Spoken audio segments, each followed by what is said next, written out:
Hello friends, welcome back to my channel শিলিপট।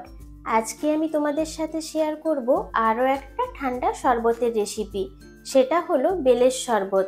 এই বেলের শরবতটা কিন্তু একদম ন্যাচারাল, আর খেলেও আমাদের শরীর আর মন দুটোই ভীষণ ঠান্ডা থাকে। তো চলো দেখে নেওয়া যাক খুব সহজ পদ্ধতিতে কিভাবে আমি বেলের শরবতটা বানিয়ে নিই। বেলের শরবত বানানোর জন্য এখানে একটা আঠা বেল নিয়ে নিয়েছি। লাগছে বিট লবণ, চিনি, নিয়েছি 1 বোতল একদম চিল্ড ওয়াটার। তোমরা চাইলে বরফেরও ব্যবহার করতে পারো, আমি এখানে বরফের ব্যবহার করব না, তাই একদম চিল্ড ওয়াটার নিয়েছি। প্রথমে আমরা বেলটাকে ফাটিয়ে নেব।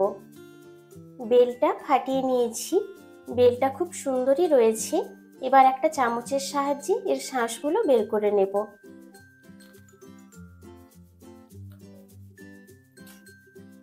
একটা চামচের সাহায্যে এভাবে বেলের শাঁসগুলো বের করে নিতে হবে। এটা কিন্তু খুবই সহজ।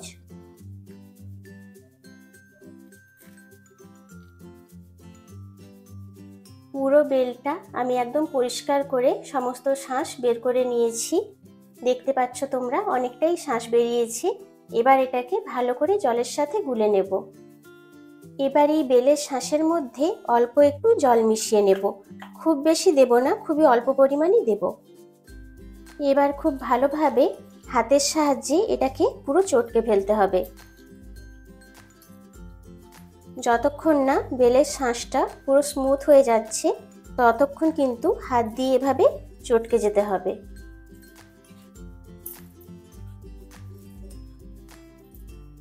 বেলটাকে খুব ভালো করে চটকে একটা স্মুথ পেস্ট বানিয়ে নিয়েছি।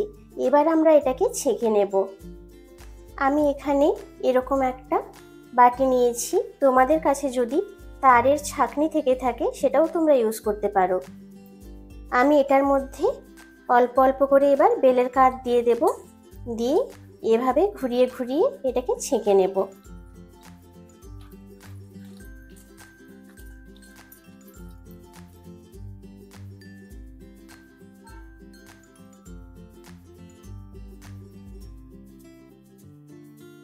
সুন্দরভাবে ছেঁকে বেলের কাঁচটা বের করে নিয়েছি। দেখতেই পাচ্ছ তোমরা কতটা ছোবড়া বেরিয়েছে, আর কাঁচটা কিন্তু খুব সুন্দর স্মুথভাবে বের করে নিয়েছি। এখানে অনেকটা বেলের কাঠ বেরিয়েছে। আমরা একসাথে সবটা ইউজ করব না, এটাকে একটা এয়ারটাইট বক্সে স্টোর করে রেখে দেব, পরে এটা ব্যবহার করা যাবে।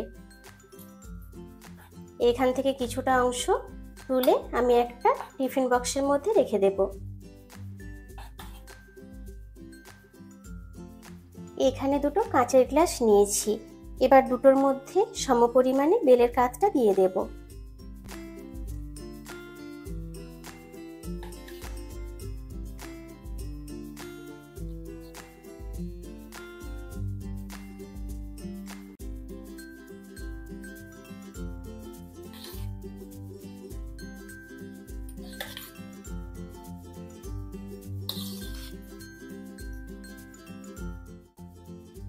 দুটোতেই 4 চামচ করে বেলের কাঠ দিয়ে দিলাম।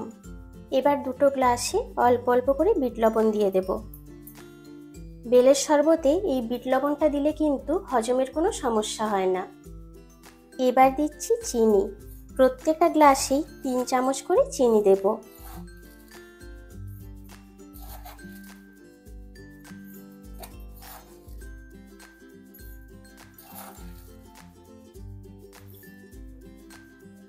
এবার দিয়ে দিচ্ছি একদম চিল্ড ওয়াটার।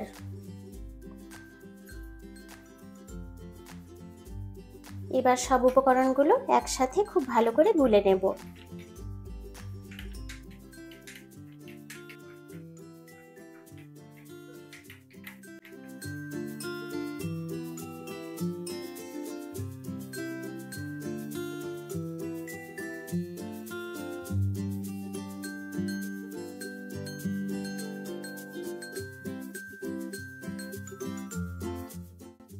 তৈরি হয়ে গেল আমাদের কোনো রকম কেমিক্যাল এবং কৃত্রিম রং ছাড়াই ঠান্ডা ঠান্ডা বেলের শরবত রেসিপি।